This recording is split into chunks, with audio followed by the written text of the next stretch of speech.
Hola, muy buenos días para todos. A las 10:35 en punto, como estaba programado en este panel, vamos a arrancar hablando sobre movilidad sostenible para el desarrollo. Yo soy Rodrigo Torres, yo soy el director de contenidos de Valora Analytics y tengo el gusto de invitarles en este momento a los 5 panelistas que vamos a tener para hablar sobre la política pública en favor de la transición energética en Colombia. Voy a presentarlos en el orden en el que vamos a ir hablando y les doy la bienvenida a todos y obviamente agradecer a Andemos por esta invitación. Nuestro primer panelista es Juan David Roldán, es el coordinador del Grupo de Asuntos Ambientales y Desarrollo Sostenible. ¿Cómo estás, Juan David?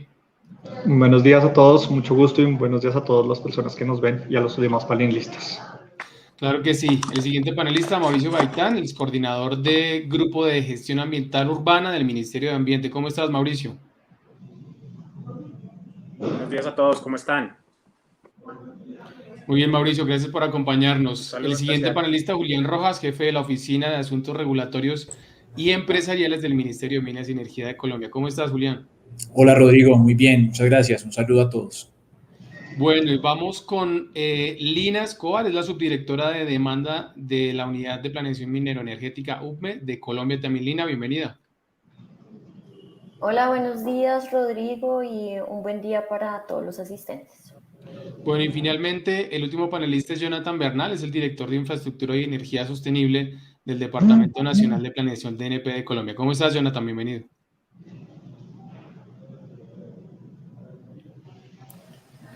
Jonathan todavía se está conectando. Sí, eso iba a decir, yo no lo estoy viendo. Bueno, esperemos un momento que Jonathan complete su conexión.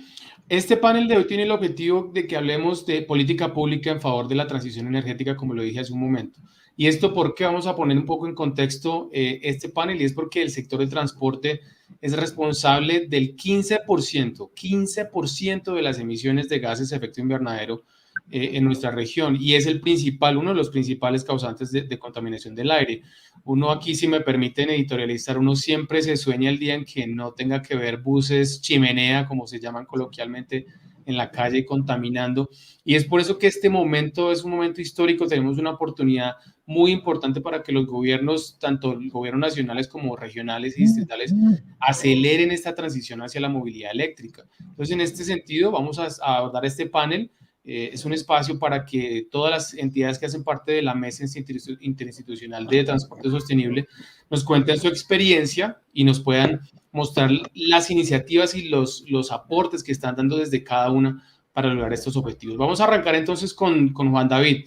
Juan David, en los últimos años hemos visto que la movilidad eléctrica ha venido tomando mucha fuerza, ¿no? Cada uno está viendo carros en la calle, buses eléctricos. En Bogotá, por ejemplo, la ICITP tiene muchos buses de la marca BYD que son eléctricos.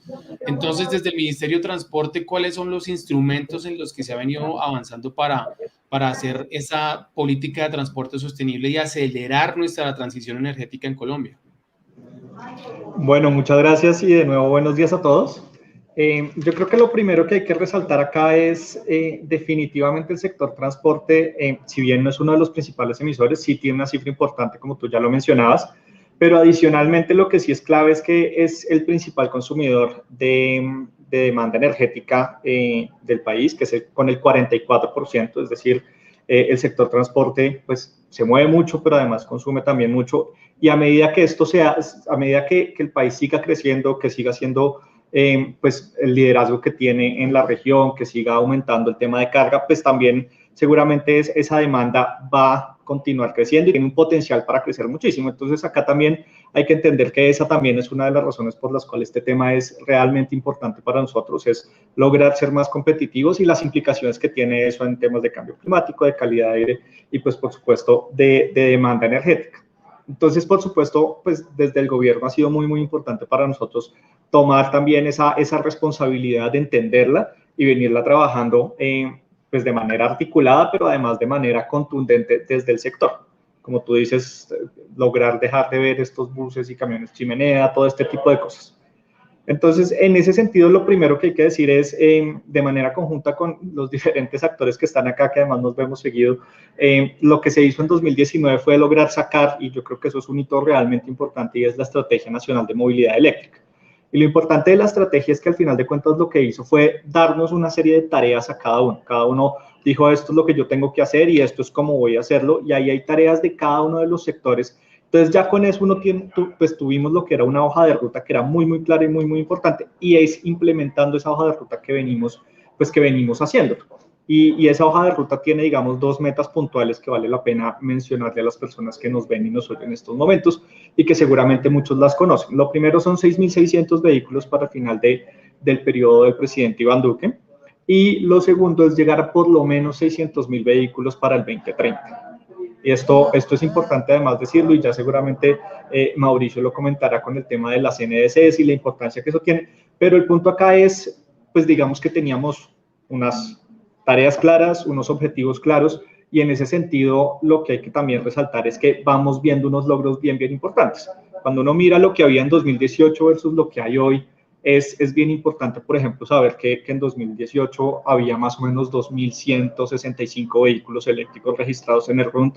Hoy hay cerca de 4.900, digamos que lo que uno ve ahí es que lo que se hizo de 2010 a 2018, que fueron más o menos los 2.165, en estos 3 años, con una ruta clara, con unas tareas claras, pues hemos logrado más que duplicar. Entonces, eso yo creo que es bien importante y listo, hablemos entonces cómo se ha ido logrando ese tipo de cosas. Y lo primero, pues, es por supuesto las diferentes tareas que hemos ido sacando. Por supuesto, también está el tema de que la ENME se junta con la ley 1964, que dio otras tareas puntuales, pero entonces pues, tareas puntuales que se tienen. Entonces, por ejemplo, estamos viendo que el SOAT pues tiene unos descuentos, y esto ha sido promovido, por supuesto, si bien es un tema específico de ese sector, pues es un tema que las garantías de la nación, que el espacio habilitante que se tiene en estos momentos, pues le ha permitido a sus diferentes actores bajar tener ese descuento en el SOAT. Por supuesto, también la ley puso el tema de que el máximo de impuesto debía ser del 1% para vehículos eléctricos. Eso también ha sido, pues, digamos, un tema que se ha mirado desde el ministerio, que se ha venido socializando y articulando con los diferentes actores para que realmente sea un hecho. Adicionalmente tenemos el tema de parqueaderos preferenciales, que eso fue un decreto que sacamos hace unos meses, que es el decreto 191 de 2021, que básicamente lo que da es un estándar para que la gente tenga ese reconocimiento de decir, oiga, ¿dónde están los parqueaderos eléctricos para vehículos eléctricos? O que están ahí, son los que son verdes con este símbolo. Eso es bien, bien importante. Por supuesto, como saben, tenemos también el tema de la resolución que genera el descuento para la revisión técnico-mecánica, que la ministra hoy lo comentaba en alguno de los espacios. Entonces, a medida que eso ha ido saliendo, pues se ha ido generando precisamente como ese marco habilitante, esa confianza en el sector para decir, oiga, yo me le mido a diferentes acciones. Y eso lo hemos ido complementando con otro tipo de políticas. Entonces, por ejemplo, esas son como las que generan el marco habilitante, pero hay otras que además dan un empujón también muy fuerte. Entonces, por ejemplo, está el programa de modernización de carga pesada que ustedes saben que tenemos, y ese programa básicamente lo que da o lo que permite es darle una oportunidad a los diferentes transportadores de vehículos de más de 10.5 de tener la oportunidad de modernizar, de tener esa ayuda adicional a través del IVA-CREI, a través de incentivos, y adicionalmente para lo que son vehículos de cero y bajas emisiones se da un incentivo adicional, entendiendo precisamente que tener estos vehículos no solo es importante para el tema de medio ambiente, sino adicionalmente para ser más competitivos, que al final de cuentas es una de las cosas que se quiere con, por ejemplo, la Política Nacional de Logística, con todo este tipo de temas, y es tener un sector mucho más competitivo, porque además lo que hemos entendido es que un sector más competitivo pues ataca todos estos frentes que queremos atacar, de calidad de aire, de cambio climático, de consumo energético, pero además de costos logísticos, de políticas, de tiempos de movilización, de accidentes, de un montón de cosas. Entonces, pues tener un sector más competitivo, por supuesto, es clave para nosotros. Y ahí también hay que decir que la siguiente acción que viene, que es una acción muy importante que también se la han oído seguramente a la ministra, es queremos llevar lo que ha sido los logros de ese ejercicio del programa de modernización de carga pesada a carga liviana, que además tiene una importancia muy grande, y es porque, como sabemos en el mundo, digamos que la carga pesada, las tecnologías que se empiezan a ver para carga pesada y para para distancias de más de 800 millas, de 800 kilómetros, pues empieza a tener, digamos, ciertas dificultades en términos de ciertas tecnologías, pero por supuesto en carga liviana sí vemos clarísimo pues el liderazgo que puede tener la movilidad eléctrica puntualmente, que es de cero emisiones, y es en ese sentido lo que hemos querido hacer es generar un programa de modernización para carga liviana, que en estos momentos lo estamos trabajando con el apoyo del Banco Mundial, que nos ayudó a conseguir unos consultores que ya tienen el conocimiento y que apoyaron en el programa de carga pesada, y ahora lo que están haciendo es apoyarnos en el de carga liviana, para realmente tener no solo el de carga pesada, sino además tener un programa en carga liviana que tenga un enfoque también en serio y bajas emisiones y que permita a todos estos, a los que más vemos nosotros, que son esos furgones, esos vehículos chimenea, al interior de las ciudades, que son los que uno quiere dejar de ver, porque a veces uno no ve tanto a las mulas en carretera, pues los que no andan en carretera, pero tiene una importancia también muy importante en el tema urbano. Y acá lo que queremos hacer con ese programa es generar una serie de incentivos que van a ser muy, muy importantes.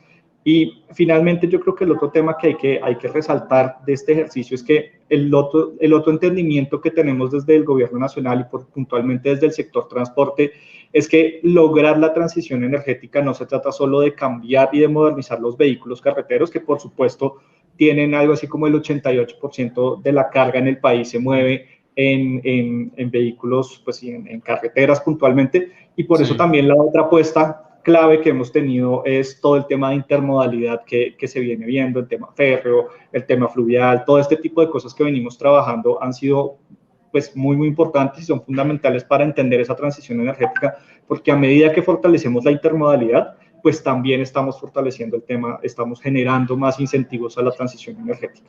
Entonces, todo esto lo que son como unas piezas de rompecabezas que uno va poniendo y que cada una acá tiene su tarea y sus piezas, y cada uno va buscando dónde es que van y vamos armando de manera conjunta todo ese gran rompecabezas, y cada una de esas medidas pues tiene un impacto ella sola, pero además tiene un impacto cuando uno lo empieza a ver en conjunto. Entonces, cuando uno empieza a ver que se acerca a, no sé, a buscar un vehículo de cero o bajas emisiones y le ofrecen el tradicional versus el nuevo, cuando le ofrecen a uno el nuevo empiezan a decirles que usted tiene esto, tiene esto, tiene esto, tiene esto, tiene esto. Entonces, cada una por sí mismo es importante, pero a medida que se van juntando, pues hacen parte como de ese gran rompecabezas, y eso es lo que hace que sea tan importante para nosotros trabajar de manera conjunta, y pues por supuesto desde el sector transporte hemos ido poniendo esas piezas.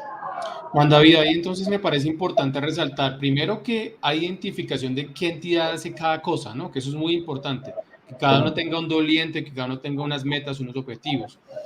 Ahora entonces miremos hacia el sector de transporte masivo. ¿Cómo se va a poder llevar esto al transporte masivo en las ciudades, que es un tema importante, sobre todo si lo miramos en un contexto de pandemia, ¿no? En el que los sistemas de transporte masivo están muy afectados por la falta de pasajeros, por algunos déficits operacionales y financieros. ¿Cómo va a llegar esto a las ciudades para los sistemas de transporte masivo?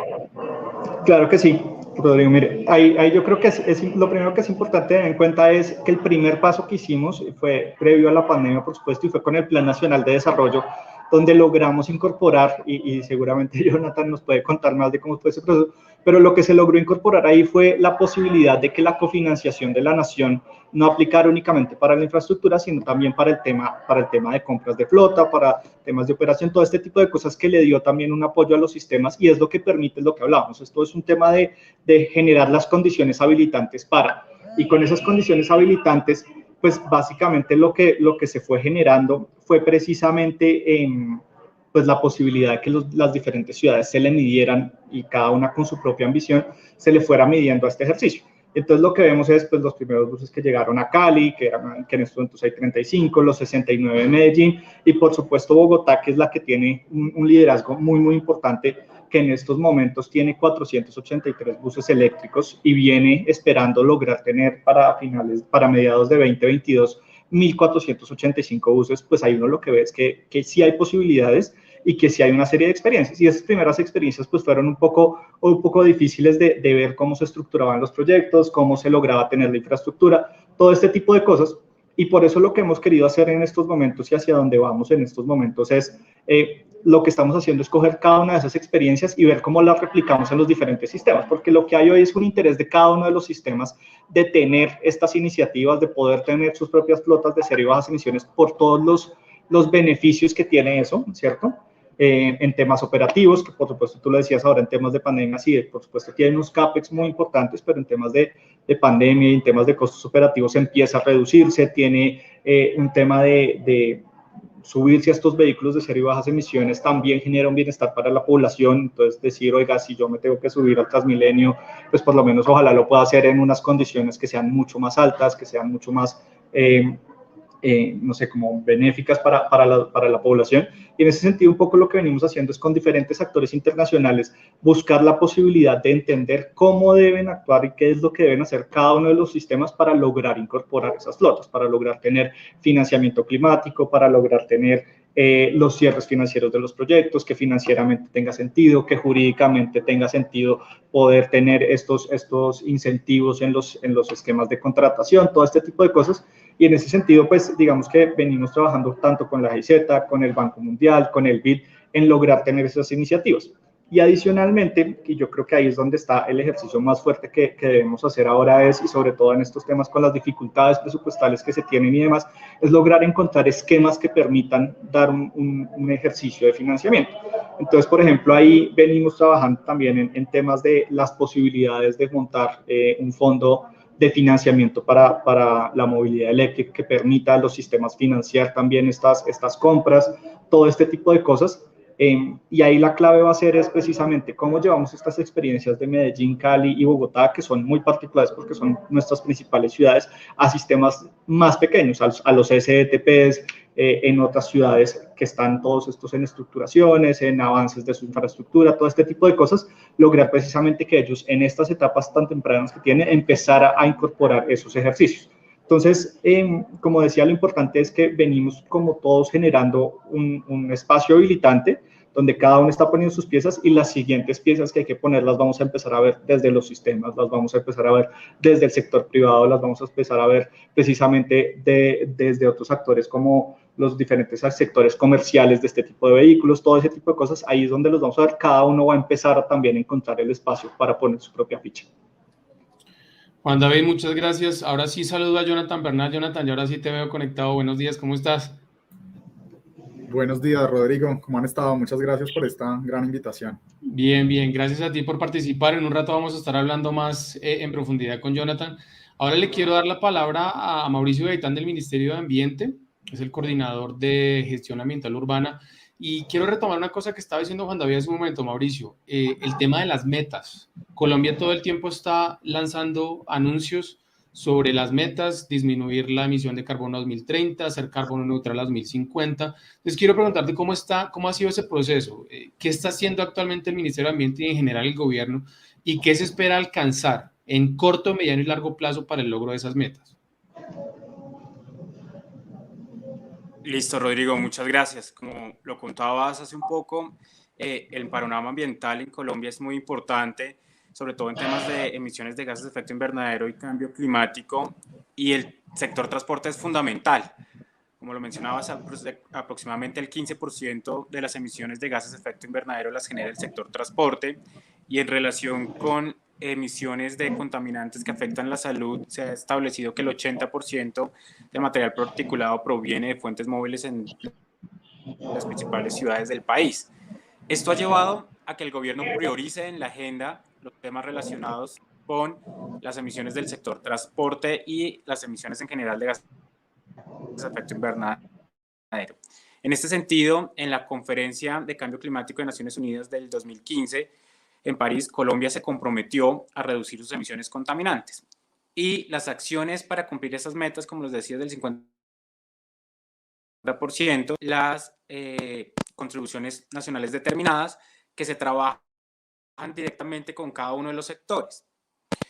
Este proceso se actualizó el año pasado, 2020, y desde el sector transporte, la cartera de transporte, se lideraron 7 estrategias y el Ministerio de Comercio también incluyó una relacionada con logística. Entonces, este trabajo se elabora directamente con los sectores, desde el equipo David y otras personas del Ministerio de Ambiente se trabajó fuertemente con todas las afirmaciones, con todos los actores, para poder definir estas metas y estos alcances que se están estableciendo. Actualmente, esa contribuciones nacionales determinadas para el sector transporte están alrededor de 7,15 millones de toneladas, de las cuales la principal estrategia está en función de la movilidad eléctrica. Movilidad eléctrica juega un papel fundamental a través, como lo decía Juan David Roldán, de la Estrategia Nacional de Movilidad Eléctrica. Asimismo, están proyectos NAMAS y otros proyectos. Las contribuciones nacionales del sector transporte no están enfocadas únicamente a transporte terrestre, también tenemos acciones en fluvial, aéreo, férreo, se incorporan también acciones enfocadas a temas de espacio público, entre otras. Aquí es muy importante una cosa, Mauricio, y es cuando uno se traza una meta, obviamente el seguimiento, ¿no? Ese es un punto importantísimo porque puede que la meta se trace y todos los sectores sepan qué es lo que tienen que hacer, pero al final hacer seguimiento en control a esas fuentes de emisión va a ser un reto importantísimo para ustedes desde la óptica del gobierno. ¿Cómo está el tema de superar esas barreras y los vacíos que pueden llegar a existir en la normatividad para hacer el seguimiento a esas fuentes de emisión?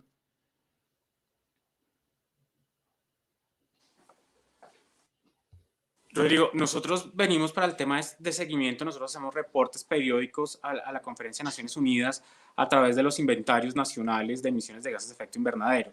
El país ha trabajado fuertemente en el desarrollar una metodología adoptando todo el proceso del IPCC, del Panel Intergubernamental de Cambio Climático, y también estamos fortaleciendo la generación de factores de emisión propios del país. Ese es un proceso continuo que desarrolla el IDEAM y que nosotros fortalecemos desde el Ministerio de Ambiente continuamente con todo el equipo técnico. Adicionalmente, pues hay metas de gestión y de incorporación de tecnologías nuevas al país, como es el tema de participación de vehículos eléctricos, que también con el Ministerio de Transporte, con la UME, con DNP, venimos trabajando en hacer seguimientos a través de mecanismos como el RUNT o otros mecanismos que nos permiten verificar esas metas. Con relación a las emisiones de contaminantes criterio que afectan la salud, es importante recordar que Colombia es uno de los primeros países que incluyó en su NDC el tema de Black Carbon como un contaminante de unas metas. Y en este proceso estamos monitoreando calidad del aire en diferentes ciudades, ampliando las redes de monitoreo y también llevando un registro de cómo se está dando esa transformación de los vehículos altamente contaminantes. Acompañando todo este proceso, pues tenemos unos proyectos regulatorios, como son en materia de calidad de combustibles, que también hemos liderado con el Ministerio de Minas, temas relacionados con estándares de emisión para vehículos, y se vienen proyectos muy importantes, como son temas de cómo poder identificar rápidamente estos vehículos de tecnologías limpias para acceder a promociones, a beneficios, entre otros. Entonces, creo que el trabajo ha sido muy activo y todavía queda mucho por hacer en conjunto con todo el equipo que nos acompaña el día de hoy. Cierto, eso es muy interesante, Mauricio, lo que mencionas, y como yo lo decía al comienzo, el tema de los buses chimenea y demás que uno percibe en ciudades como Bogotá, ciertamente ha cambiado mucho, eso hay que destacarlo, con el cambio de la flota de Transmilenio de buses diésel a buses de gas, como lo decía al comienzo, la implementación de buses eléctricos del SITP circulando por la ciudad, el cambio sí se siente bastante porque la contaminación era muy, digamos, muy cercana. Cuando uno transitaba por cualquier calle, ya sea manejando o caminando, se sentía muy cercana esa contaminación. Eso hay que destacarlo mucho, eso ha cambiado. Pongo el caso de Bogotá, que es donde yo vivo y es donde veo esos cambios. Mauricio, gracias. Julián, voy contigo. Quiero que hablemos del tema de reglamentación, política y reglamentación. ¿Cómo está mejorando ese tema en Colombia? Sobre todo en el tema de poder fomentar la infraestructura de carga, que ese es uno de los ítems importantísimos, como lo decía al comienzo Juan David. Sí, Rodrigo, pues a ver, desde el gobierno nacional hemos entendido que esta problemática asociada con el sector transporte y la necesidad de un mejoramiento tecnológico hacia tecnologías de bajas o cero emisiones, como lo es la movilidad eléctrica, es un reto importante. Entonces es por esto que estamos avanzando hacia una economía del transporte electrificada, tomando como prioridad reducir las emisiones de gases de efecto invernadero, de mejorar la calidad del aire, como ya lo decían mis anteriores compañeros. Todo esto, digamos, en aras de mejorar la calidad de vida y la calidad de aire en las ciudades y también un poco la eficiencia energética de este sector. En ese sentido, pues desde el Minenergía hemos venido trabajando en impulsar la infraestructura de carga para vehículos eléctricos a nivel nacional y hoy en día ya contamos con más de 300 puntos de carga en los niveles rápido y semirápido. Estos están distribuidos en unas 117 estaciones de carga, de las cuales 24 estaciones cuentan con carga rápida. El departamento de Antioquia y la ciudad de Bogotá son los que poseen la mayor distribución de puntos de carga, con un 66% del total nacional.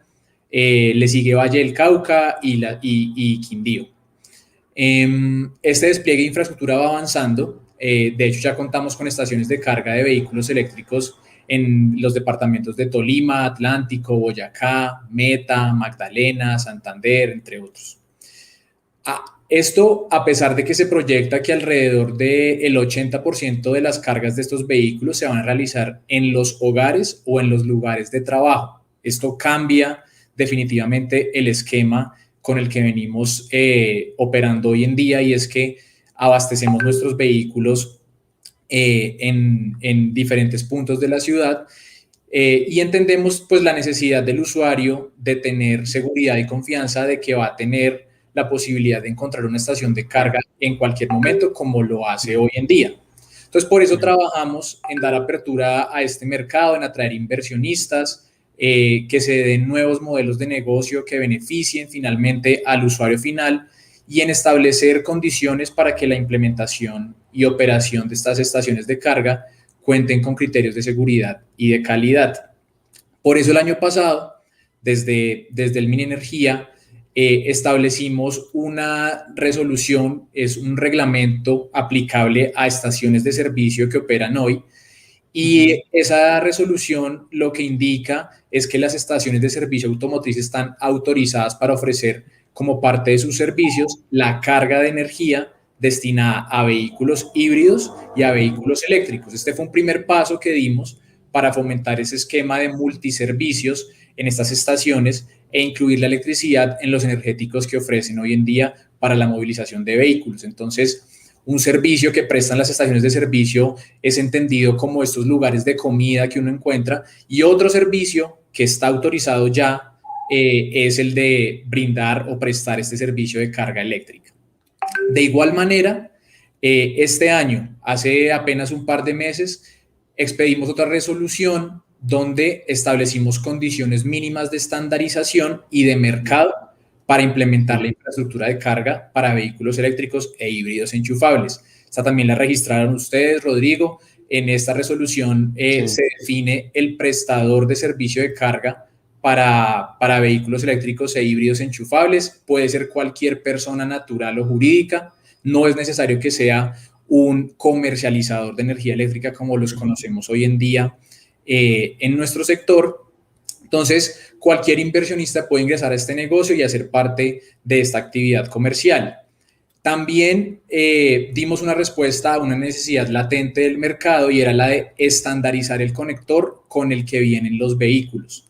En este caso, lo que hicimos fue establecer un mínimo de conector que deben tener las estaciones de carga asociadas a un prestador de servicio de nivel 2 y nivel 3 en corriente alterna. Entonces, para eso dijimos, el conector va a ser el tipo 1, y para estaciones de carga de nivel 3 en corriente directa va a ser el combo 1.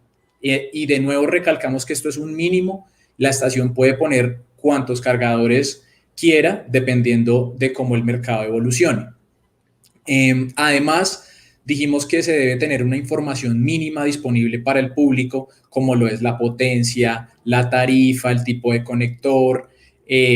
Otra cosa importante que dijimos es que el precio de carga no va a ser regulado. Entendimos que es un mercado naciente, nuevo, y mal haríamos en regular algo que hoy en día apenas están haciendo. Entonces, el precio de carga va a ser libre de las estaciones que empiecen a brindar este servicio. Entonces, con estas disposiciones establecimos estas condiciones de mercado para seguir impulsando el despliegue de la infraestructura de carga en Colombia. Un punto siguiente fue la publicación con el Congreso de la República de la Ley 2099, la Ley de Transición Energética. Y en esta ley, en los artículos 49 y 50, se dan disposiciones orientadas a dar beneficios a la energía eléctrica destinada a la carga o propulsión de estos vehículos y a la promoción de tecnologías de cero y bajas emisiones en el transporte terrestre de carga y de pasajeros individual y masivo. De eso hablaremos después, pero además queremos comentarles que estamos muy cerca de finalizar un trabajo junto con Icontec y con apoyo económico del BID, que consistió en una consultoría para adoptar un paquete de normas técnicas para vehículos eléctricos. Estas se relacionan con las especificaciones técnicas, requisitos de seguridad, interoperabilidad, procedimientos de prueba de vehículos eléctricos, todos estos temas de normas técnicas. Y ahí, digamos, como una primicia, les podemos contar que este paquete de normas va a estar disponible en octubre de este año en la página de Icontec, y los estaremos invitando a todos al evento de socialización que realizaremos en octubre. Con apoyo también del BID estamos analizando requerimientos regulatorios relacionados con interoperabilidad, con protocolos de comunicación de infraestructura de carga. Todo esto siempre pensando en beneficiar al usuario final y que éste pueda cargar su vehículo con total transparencia en cualquier estación de carga y no tenga ningún problema de ver si es que esta me sirve o esta no, o voy a la de este punto. No queremos nada de eso.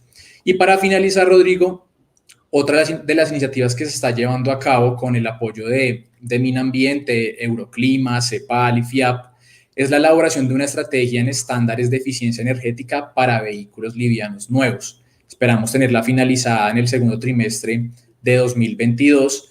Y con esto buscamos aumentar el rendimiento promedio de los vehículos del país, es decir, que por cada kilómetro recorrido los vehículos gasten menos combustible y así también reducir la contaminación atmosférica a nivel local y la emisión de gases de efecto invernadero. Excelente, Julián, muy buenas noticias ahí. A mí me encantan los paneles cuando alguien dice, esta es la primicia que les vamos a contar a todos. Y tengo una pregunta, no sé si Julián la tenga, o de pronto Juan David nos da una manita. La meta de cuántos carros eléctricos debería haber en Colombia, no sé si eso está trazado a 1 año, 2, 5, 10, porque hablamos hace un momento de más o menos unos 5.000 carros eléctricos ya matriculados o inscritos en el RUND. ¿Cómo están esas metas brevemente para pasar al tema de los incentivos? Dale, Juan.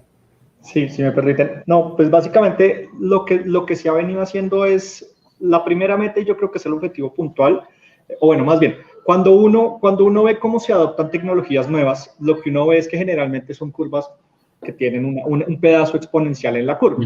Y lo que uno siempre debe intentar lograr es llegar a el tipping point de la curva, que es ese momento donde uno ya logra que el mercado arranque solo y se dispare.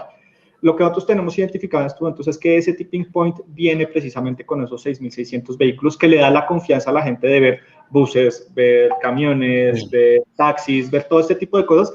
Y lo que nosotros aspiramos es que con esa meta genere ese tipping point de la curva y arranque con un crecimiento realmente exponencial, como por ejemplo se ha venido viendo con los híbridos, que ya logró pasar ese tipping point de la curva y que pasamos de tener 500 hace 2, 3 años a tener 17.000. Se logró encontrar ese tipping point de la curva mucho más rápido, que en el caso de los eléctricos, pues por costos y demás, tienen como otras dificultades. Pero el punto es lograr esos 6.600 vehículos, lograr una presencia importante en los sistemas de transporte masivo. Creemos y estamos convencidos que es lo que va a disparar esa curva para que a lo largo de lo que queda de esta década podamos realmente llegar a los 600.000 vehículos para 2030. Hay una serie de hitos puntuales en lo que se ha identificado en diferentes proyecciones, como el PEN, como la estrategia 2050, ese tipo de cosas, pero por ahora estamos concentrados en lograr esos 6.600 vehículos, que es lo que estamos seguros que nos va a generar esa disparada. Ahí es importante traer a colación los informes mensuales que hace Andemos, ¿no? Julián, Juan David y los demás. En esos informes, cuando uno revisa el segmento de híbridos y eléctricos, eso crece a doble dígito casi todos los meses y uno ve que eso crece y crece y crece. Cada vez hay más marcas, cada vez hay más competencia y eso realmente es lo que más incentiva que la gente pueda llegar a la tecnología, que haya más accesibilidad, y que haya más marcas compitiendo en el mercado por esa compra del usuario final. Total, y una cosa ahí, somos líderes en Latinoamérica en incorporación de eléctricos y de híbridos, y eso nos deja muy contentos. Ahí va entonces el siguiente punto, Julián, el tema de incentivos, ¿no? Porque me acuerdo, tal vez aquí haciendo una cronología rápida, los taxis en Bogotá eléctricos sin pico y placa. Después los vehículos particulares eléctricos e híbridos sin pico y placa en Bogotá. Menos impuesto IVA a la importación, menos impuesto a rodamiento anual. ¿Qué otras cosas se van a hacer o qué están planeando para seguir dando incentivos y que este mercado siga creciendo? Uno reciente, Rodrigo, hace una semana o 2 semanas se firmó el decreto que establece el arancel en 5% para los vehículos híbridos, todos los que se importen hasta finales de este año. Incentivo importantísimo, ahí teníamos un contingente, es decir, teníamos un número limitado de unidades que accedían a este beneficio, pero eso ya quedó firmado la semana pasada, es un incentivo importante. Y otro que nos ocupa la agenda en estos días es el que quedó en firme, como les contamos, a través de la Ley 2099, de la Ley de Transición Energética, y específicamente en el artículo 49 se le dan incentivos a la movilidad eléctrica, estableciendo que las empresas prestadoras del servicio público urbano de transporte masivo de pasajeros no estarán sujetas al pago de la contribución de solidaridad. Esta contribución hoy en día es del 20%, es una contribución sobre la energía que efectivamente destinen a la carga o propulsión de los vehículos eléctricos. Entonces, por ejemplo, la energía con la cual hoy se mueve el metro de Medellín, con la cual se mueven los cables aéreos, los digamos, comúnmente llamados teleféricos o los buses 100% eléctricos y demás medios de transporte público urbano masivo de pasajeros que utilicen esa energía, pues no van a tener que pagar esa contribución, y eso es un incentivo importante dentro de los costos que tienen los operadores. Este beneficio también se le da a todos aquellos usuarios residenciales de estratos 5 y 6, que hoy en día son los que contribuyen en ese 20%, además los usuarios comerciales, los industriales o aquellos que posean u operen una estación de carga.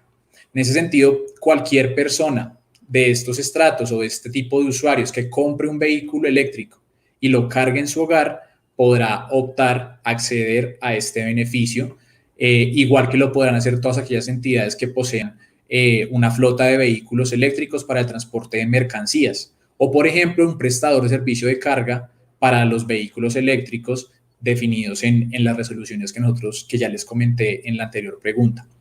Debemos aclarar que este beneficio de no estar sujetos a la contribución del 20% es únicamente sobre la energía eléctrica que va destinada a la carga de los vehículos eléctricos, y en eso fue muy precisa la ley.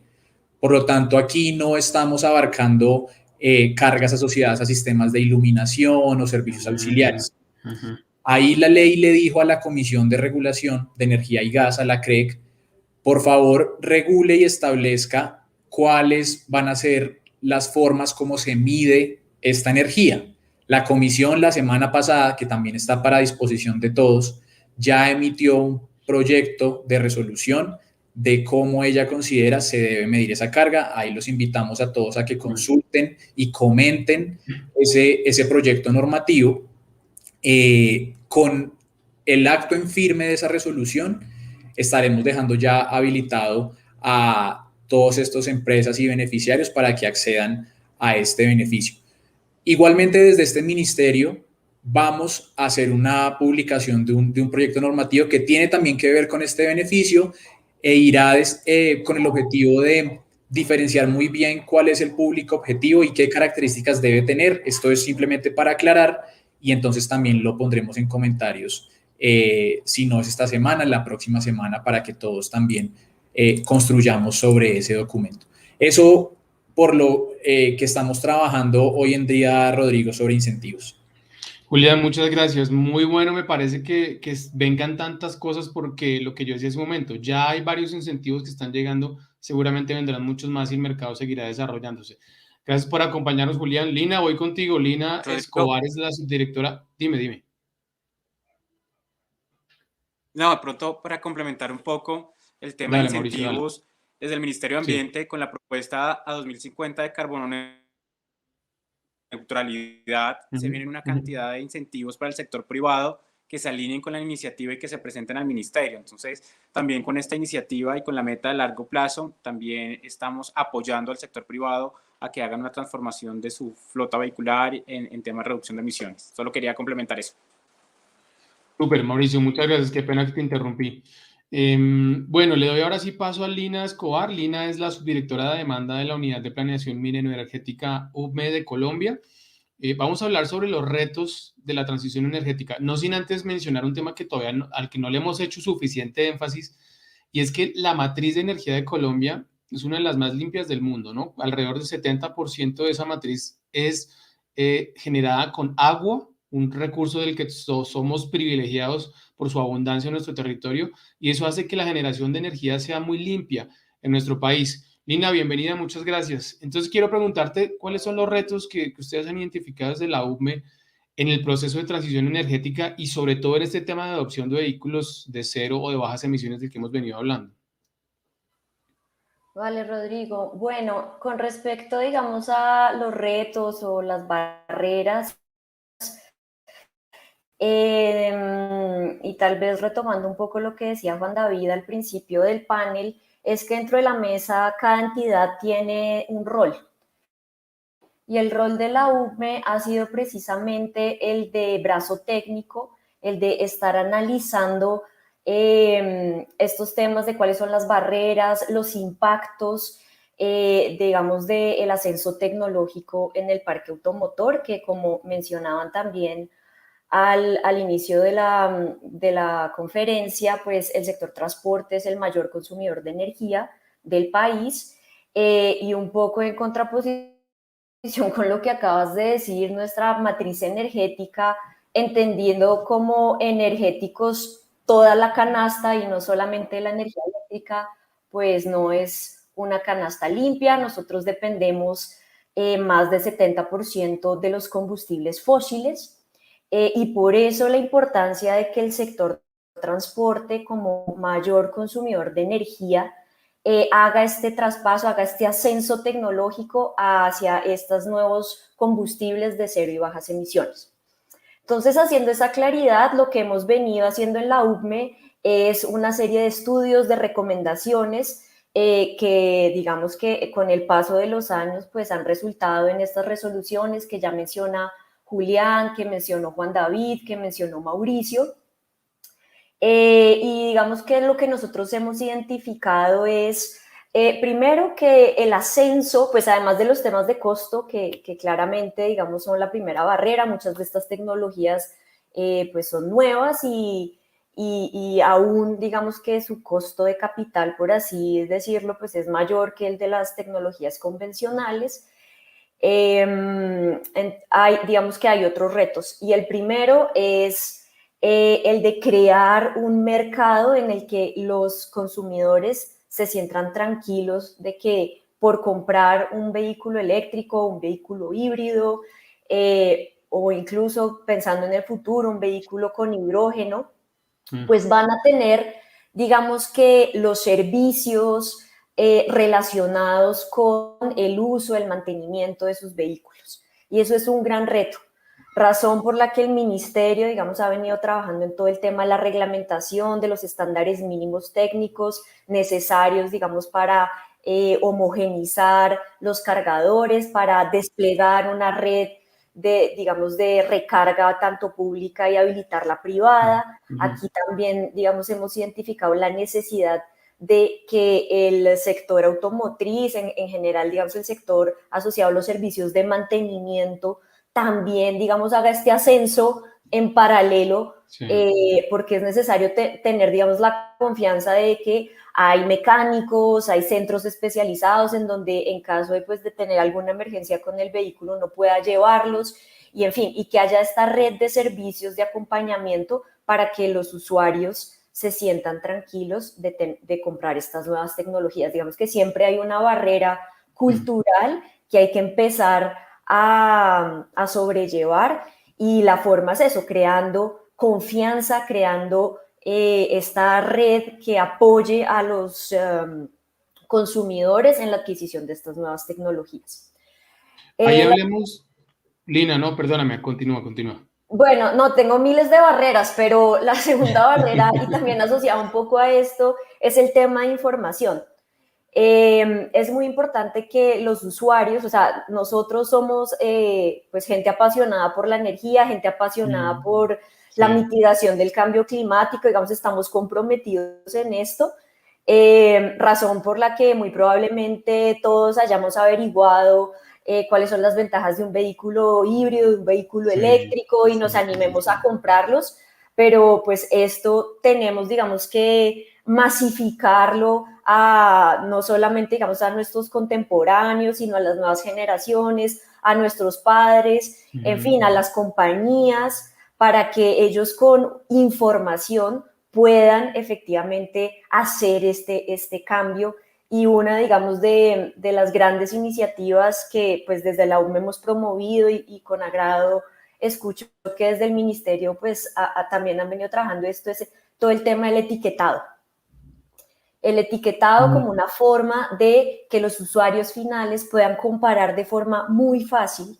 Ok, este vehículo me da estas prestaciones en términos energéticos y ambientales, que también es una nueva variable, digamos, de toma de decisiones, y que la pueda comparar con una nueva tecnología y que fácilmente diga, bueno, listo, este vehículo quizá cuesta un poco más, pero energéticamente yo me voy a ahorrar esto en combustible, voy además a aportar a las metas, digamos, de cambio climático, a la mejora de la contaminación en mi ciudad, etcétera, etcétera. Eso es algo parecido como lo que pasa con las neveras, ¿no? El electrodoméstico, tiene el ticket y te dice, ahorra consumo, no tanto, y bueno, así tiene una escala, ¿no? Tal cual. Y entonces eso permite que los usuarios con mayor información pues podamos entonces hacer las comparaciones y decir, bueno, listo, tal vez voy digamos, a pagar un poco más por esta nueva tecnología, pero sé que tiene unos impactos ambientales y energéticos deseados.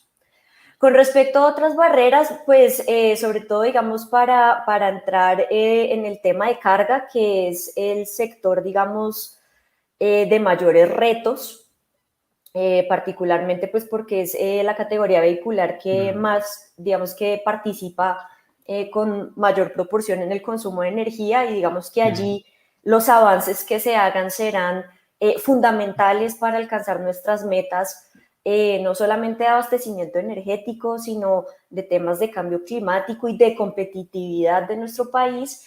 Pues digamos que allí las barreras son, digamos que trascienden lo cultural y la informacional que ya he hablado, sino allí también hay un tipo, digamos, de barrera económica, y es que muchos de los propietarios de los vehículos de carga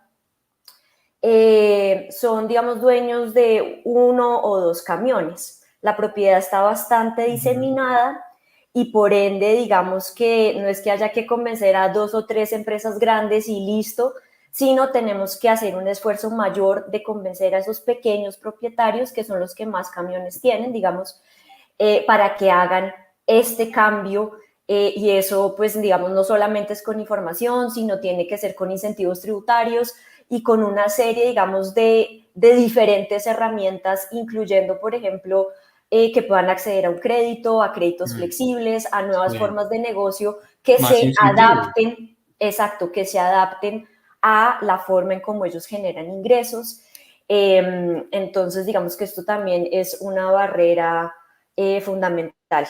Y por Lina, último, déjame, yo retomo. Hay una pregunta del público que me parece que puede ser pertinente para esto. Es un tema del que no hemos hablado todavía en profundidad, y es el tema de los motores de las locomotoras y de los trenes que circulan por Colombia, que son tipo diésel y son, digamos, contaminantes todavía en una alta proporción.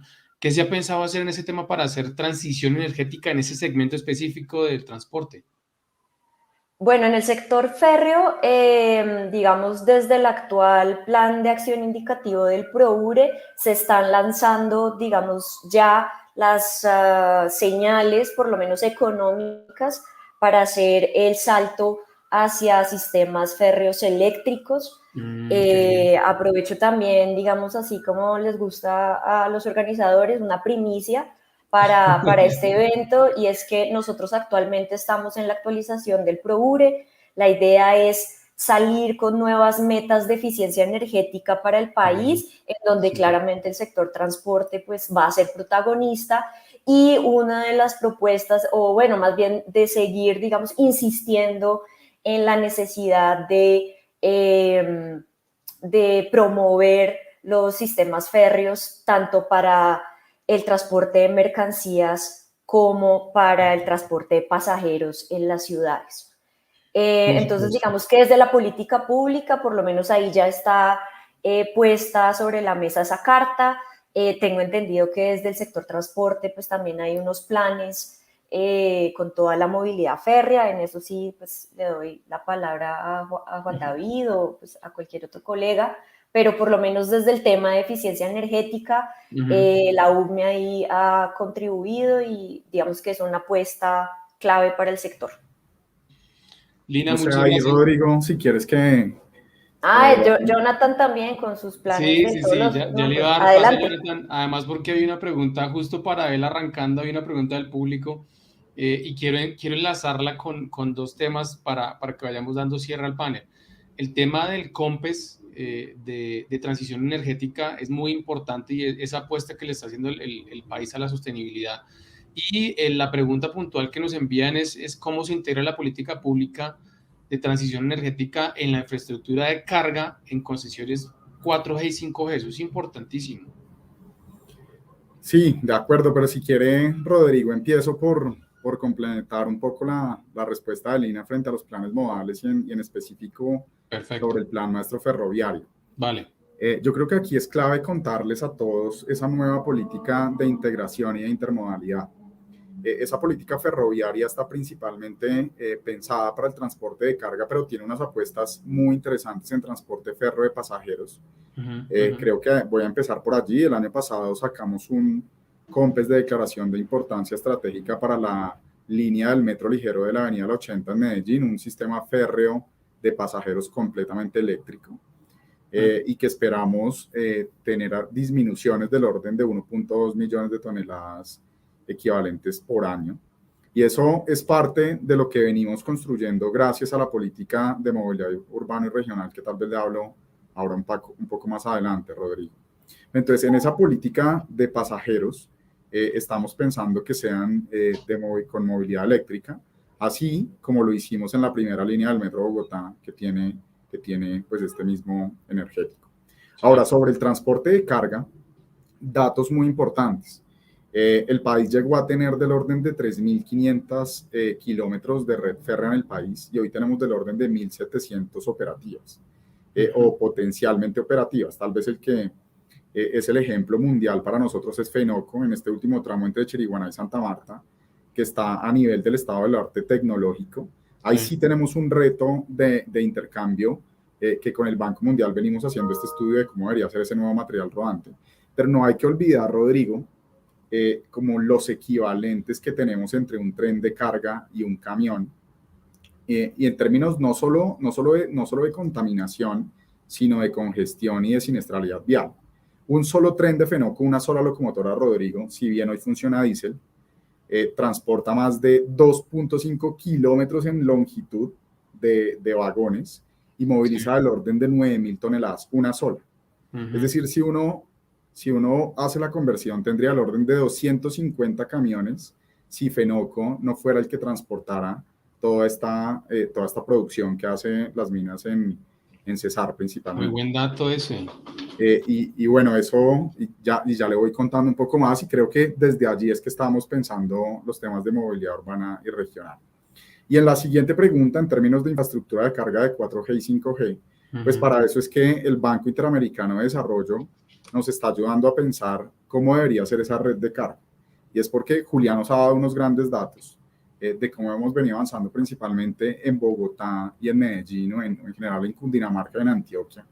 Pero sí que tenemos un reto. Si uno lo pone en otras palabras, Rodrigo, es como si yo de entrada pensara hoy que desde el sector público entrara a hacer estaciones de servicio de gasolina. Claramente no se le ocurre a nadie, pero aquí sí que tenemos que encontrar cuál es el mejor incentivo desde el sector público para generar una mayor red de recarga. Y en línea con lo que mencionaba Lina, convencer tal vez a nuestros padres, a nuestros hijos, a nosotros mismos, de tener un vehículo eléctrico, pues pasa por tener una red de recarga eficiente y distribuida en el territorio nacional. Y en eso esperamos tener resultados antes de terminar este año, Rodrigo. Bueno, ahí entonces la movilidad urbana y regional, ese es un tema que ya hemos mencionado desde el comienzo y que quiero retomar en este momento, Jonathan, desde el DNP. ¿Qué políticas están adelantando ustedes en materia de movilidad sostenible? Metas de largo plazo, ¿qué nos puedes contar? Y a ver si nos das también la primicia que ya nos dieron los otros panelistas.